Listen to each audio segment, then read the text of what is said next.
নমস্কার প্রিয় দর্শকবৃন্দ, নতুন বছরের প্রথম আলোয় আপনাদের সকলকে জানাই হৃদয়ের গভীর থেকে শুভেচ্ছা। পেছনে পড়ে রইল আরেকটি বছর, যেখানে ছিল লড়াই, ছিল অপেক্ষার দীর্ঘ পথ, ছিল অনেক না বলা গল্প আর না মোছা স্মৃতি। তবুও প্রতিটি মুহূর্তে আপনারা আমাদের সঙ্গে ছিলেন, বর্তমান সংবাদের পাশে ছিলেন, নিঃশব্দ বিশ্বাস আর ভালোবাসা নিয়ে। নতুন বছর আপনাদের জীবনে নিয়ে আসুক শান্তি, নিরাপত্তা আর নতুন করে স্বপ্ন দেখার সাহস। এই বছরের প্রথম দিনেও আমরা অঙ্গীকার করছি সত্যের পথে থেকে বিশ্বাসকে সঙ্গী করে সব সময় আপনাদের পাশেই থাকব। আমি শম্পা। চলুন নতুন বছরের শুরুতেই আজকের দিনের গুরুত্বপূর্ণ খবর দিয়ে পথ চলা শুরু করি। হুমায়ুনকে গো ব্যাক স্লোগান দাঁড়িয়ে দেখল পুলিশ। বুথে নয়, ভোট চুরি ঠিক কোথায় হচ্ছে ধরে ফেলেছেন দাবি অভিষেকের। অমিত শাহের ডেডলাইন, কলকাতার 20টি আসন পেতেই হবে। বঙ্গ বিজেপি নেতাদের ঘুম ওড়ালো শাহের কঠিন অঙ্ক। জ্ঞানেশ আঙ্গুল তুলেছেন, ওকে বলেছি আঙুল নামিয়ে কথা বলুন, আপনি মনোনীত, আমি নির্বাচিত, রণং দেহি অভিষেক। অমিত শাহের সফরে বিধানসভার প্রার্থী বাছাই, বাদ পড়তে চলেছেন একাধিক হেভিওয়েট। দিল্লির দরবারে বাবরি মসজিদ বিতর্ক, এবার রাষ্ট্রপতির দ্বারস্থ হল অখিল ভারত হিন্দু মহাসভা। বিপর্যয় নাকি নতুন রেকর্ড, কলকাতায় কি সত্যিই তুষারপাত হবে? 5ই জানুয়ারির বড় ঘোষণায় কাঁপছে বাংলা। শাহের বড় চাল, ভোটের আগে মধ্যাহ্ন ভোজের টেবিলে শুভেন্দু, দিলীপ, শ্রমিক, সুকান্ত। ঠাকুর বাড়িতে পুজো দিতে দেব না, কত পুলিশ আনবে দেখব, অভিষেককে চ্যালেঞ্জ শান্তনুর। অভিষেকের সফর ঘিরে চাপানোত্তর ঠাকুর বাড়িতে, বাধা দিলে রক্ত গঙ্গা বইবে, হুঁশিয়ারি মমতা বালাপন্থীদের। তৃণমূলের বাধা উধাও, শুভেন্দুর হাই ভোল্টেজ সভার অনুমতি দিল হাইকোর্ট, বেঁধে দিল কড়া শর্ত। চলন্ত গাড়িতে তরুণীকে গণধর্ষণ হরিয়ানায়, 3 ঘন্টা নির্যাতনের পর ছুঁড়ে ফেলা হলো রাস্তায়, মুখে পড়ল 12টি সেলাই, ধৃত 2। শাহী বৈঠকে শুভেন্দু সুকান্তদের সঙ্গে ডাক দিলীপকেও, বেরিয়ে কি বললেন অভিমানী নেতা? আমাকে আমার মতো থাকতে দাও, ওকে নিয়ে সময় নষ্ট করব না, দলের বিধায়ককে নিয়ে বিরক্ত তৃণমূলের রচনা। নেত্রীর মঞ্চে জায়গা পেলেন না, ক্ষোভে ফুঁসে উঠলেন তৃণমূল নেতা। খালেদার জানাজায় যোগ দিতে ঢাকায় জয়শঙ্কর, তারেকের হাতে তুলে দিলেন মোদির শোকপত্র। দাবি না মানলে চূড়ান্ত ভোটার তালিকাও মানবে না তৃণমূল, দিল্লিতে নির্বাচন কমিশনে 2.5 ঘন্টা বৈঠক শেষে বিস্ফোরক অভিষেক।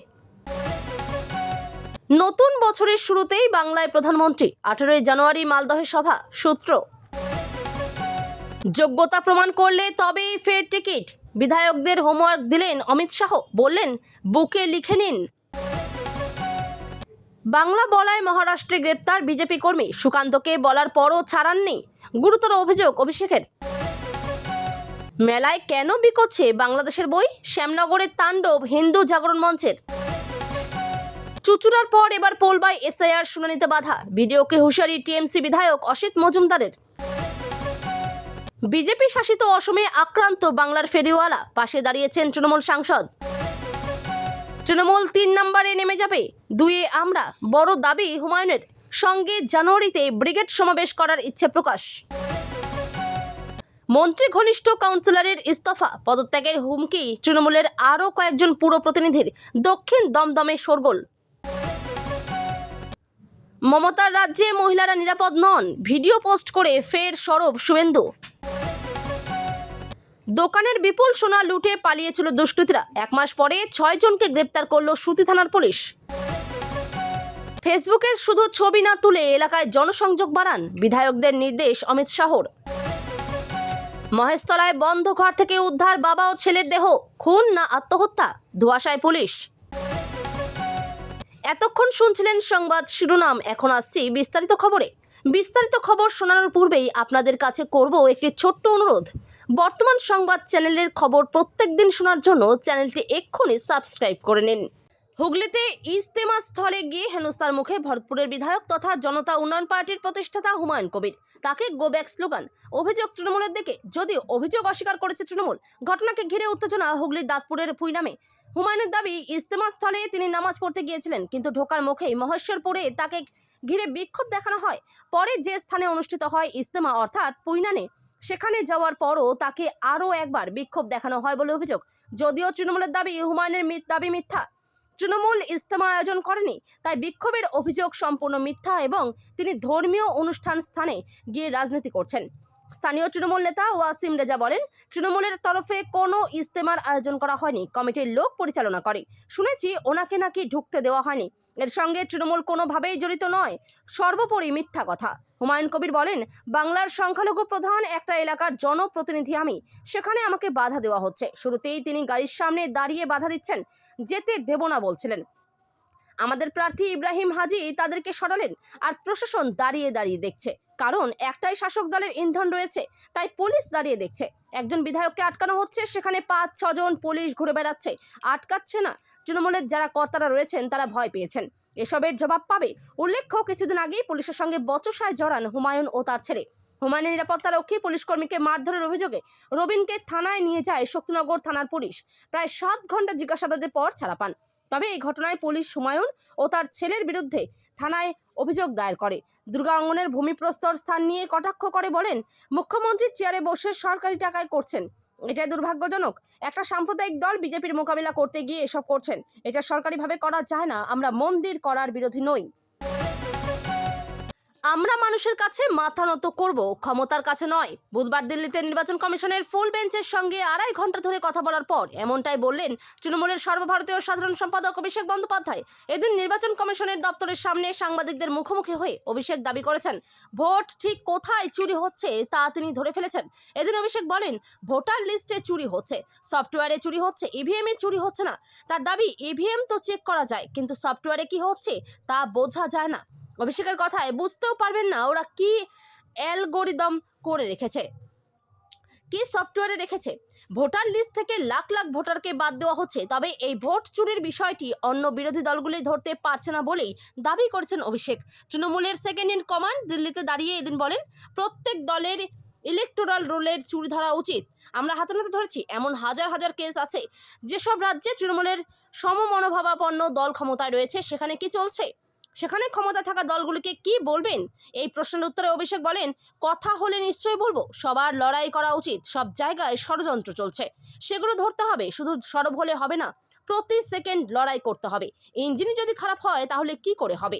ভোট চুরি কিভাবে ধরছেন সে কথা বলতে গিয়ে অভিষেক কার্যত অন্য বিরোধী দলগুলিকে বার্তা দেন। তার দাবি, ভোটের সময় কি হবে তা ভাবলে চলবে না, লড়াইটা এখন থেকেই লড়তে হবে। সন্দেহজনক তালিকা নিয়েও প্রশ্ন তুলেছেন তিনি।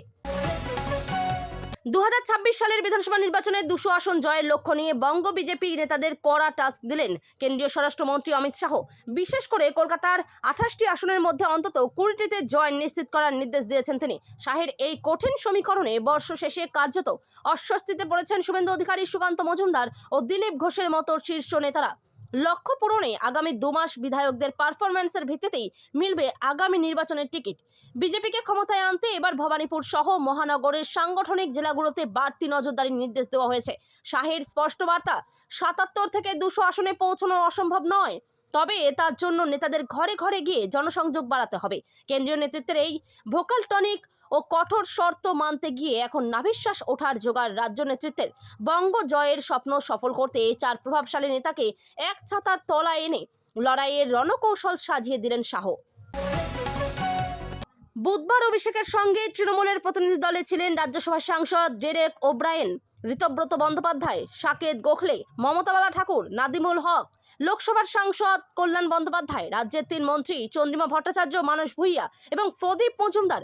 এতদিন লড়াই চলছিল দূর থেকে, এবার তৃণমূল তথা অভিষেক বন্দ্যোপাধ্যায়ের সঙ্গে মুখোমুখি লড়াই বেঁধে গেল মুখ্য নির্বাচনী কমিশনার জ্ঞানেশ কুমারের।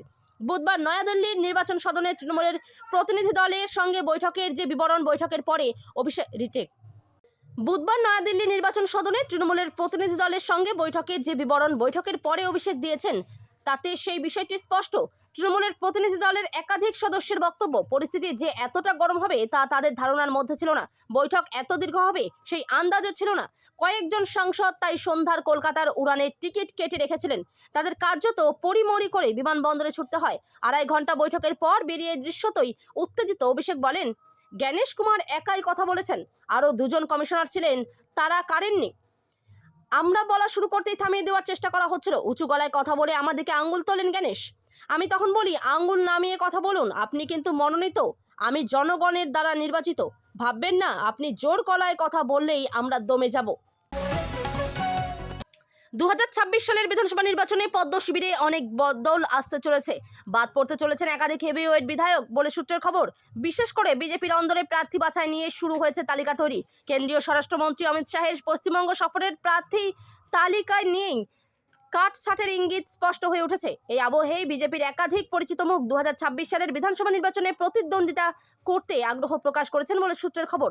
এদিকে আসন্ন বিধানসভা নির্বাচনে প্রার্থী বাছাইয়ে একাধিক চমক রাখতে চাইছে পদ্ম শিবির। সেক্ষেত্রে এখন যারা বিধায়ক পদে রয়েছেন তাদের বাদ পড়ার কথা জানা গিয়েছে। অমিত শাহকে সেই বাদের তালিকাও দেওয়া হয়েছে। আর কারা প্রার্থী হলে ফল ভালো হবে সে কথাও বলা হয়েছে শাহকে। 294টি বিধানসভা আসনে প্রার্থী হওয়ার জন্য ইতিমধ্যে 1000-এরও বেশি জীবনপঞ্জি জমা পড়েছে বিজেপির কাছে। গতবারের মতো এই জীবনপঞ্জিগুলি সরাসরি রাজ্য বিজেপি দপ্তরের অফিস সম্পাদকের কাছে জমা পড়েছে। সেটা এবার আজ বুধবার জানিয়েও দেওয়া হয়েছে কেন্দ্রীয় স্বরাষ্ট্রমন্ত্রীকে বলে সূত্রের খবর। অন্যদিকে কারা বাদ পড়তে চলেছেন এই প্রশ্ন উঠে গিয়েছে পদ্ম বিধায়কদের অন্দরে। প্রার্থী বাছাইয়ের পুরো প্রক্রিয়ায় নিয়মিত নজর রাখছেন বিজেপির কেন্দ্রীয় নির্বাচন পর্যবেক্ষক ভূপেন্দ্র যাদব এবং তার সহকারী বিপ্লব দেব। আর তার জেরেই সম্ভাব্য প্রার্থীদের নাম, এলাকার বাস্তব পরিস্থিতি এবং সাংগঠনিক শক্তি নিয়ে আলোচনা করেছেন বলে বিজেপি সূত্রে খবর। জনপ্রতিনিধিদের কাজকর্ম, এলাকার গ্রহণযোগ্যতা এবং সাংগঠনিক রিপোর্টের ভিত্তিতে অনেক বিধায়ক টিকিট পাবেন না। উত্তরবঙ্গের নাটাবাড়ি, কোচবিহার দক্ষিণ, শীতলকুচি, ডাবগ্রাম, ফুলবাড়ি, ফাঁসিদেওয়া, গাজল, ইংরেজবাজার এবং কালিয়াগঞ্জের বিধায়করা বাদ পড়তে পারেন বলে সূত্রের খবর। একই সঙ্গে বহরমপুরের বিধায়ক সুব্রত মৈত্র, কল্যাণী, খেজুরি এবং কাথি উত্তর কেন্দ্রের প্রার্থীও বদল হতে পারে। দিলীপ ঘোষ, লকেট চট্টোপাধ্যায়, অর্জুন সিং আগামী বিধানসভা নির্বাচনে প্রার্থী হতে চেয়েছেন। হিরণ চট্টোপাধ্যায়কে সরানোর হতে পারে বলে সূত্রের খবর। এছাড়া বাগদা কেন্দ্রে রাজ্য বিজেপির সাধারণ সম্পাদক অমিতাভ চক্রবর্তীর প্রাক্তন আত্মসহায়ক গোপাল গয়ালের নামও উঠে এসেছে। হলদিয়ায় রাজ্য বিজেপির তথ্য প্রযুক্তি শাখার ইনচার্জ জয় মল্লিককে প্রার্থী করা হতে পারে। তাপস রায় উত্তর কলকাতার কেন্দ্র থেকে, বরাহনগরের সজল ঘোষ এবং ব্যারাকপুরে কৌস্তব বাগচি প্রার্থী হতে পারেন বলে সূত্রের খবর। মুর্শিদাবাদের ভরতপুরের বিতর্কিত বিধায়ক হুমায়ুন কবির এবং তার প্রস্তাবিত বাবরি মসজিদ প্রকল্প ঘিরে এখন তুঙ্গে রাজনৈতিক উত্তেজনা। এই ইস্যুকে এবার দিল্লির দরবারে নিয়ে গেল অখিল ভারত হিন্দু মহাসভা। সরাসরি রাষ্ট্রপতি দ্রৌপদী মুর্মুর কাছে এই প্রকল্পের বিরুদ্ধে অভিযোগ জমা দিলেন সংগঠনের রাজ্য নেতৃত্ব। সংগঠনের রাজ্য সভাপতি ডক্টর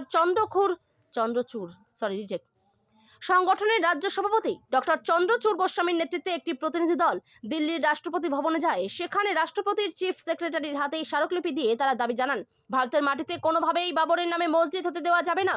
হুমায়ুন কবিরকে সরাসরি আক্রমণ করে হিন্দু মহাসভার অভিযোগ, তিনি আসলে বাংলার মাটিতে উগ্র সাম্প্রদায়িকতা ও মুসলিম মৌলবাদকে উস্কে দিয়ে প্রচারের আলোয় থাকতে চাইছেন। এমনকি এই মসজিদের নামে বিপুল টাকা তোলা হচ্ছে বলেও দাবি করেন তারা। তবে হিন্দু মহাসভার দাবি, তারা মসজিদ নির্মাণের বিরুদ্ধে নয়, কিন্তু নাম হতে হবে দেশপ্রেমিকের নামে। তাদের প্রস্তাব, যদি মসজিদ করতেই হয় তবে তা হোক গার্দি মসজিদ। মারাঠাদের পাশে দাঁড়িয়ে পানিপথের যুদ্ধে ভারতের হয়ে লড়া বীর যোদ্ধা ইব্রাহিম খান কার্দির নামে মসজিদ হলে হিন্দু মহাসভাও সেখানে সাধ্যমতো অর্থ সাহায্য করবে। রাষ্ট্রপতি ভবনে চন্দ্রচূড় গোস্বামীর সঙ্গে এই প্রতিনিধি দলে উপস্থিত ছিলেন অনামিকা মণ্ডল, সোমা দে মণ্ডল, দীপঙ্কর রায় ও জিতেন গোস্বামী সহ সংগঠনের কেন্দ্রীয় ও রাজ্য স্তরের একাধিক নেতৃত্ব।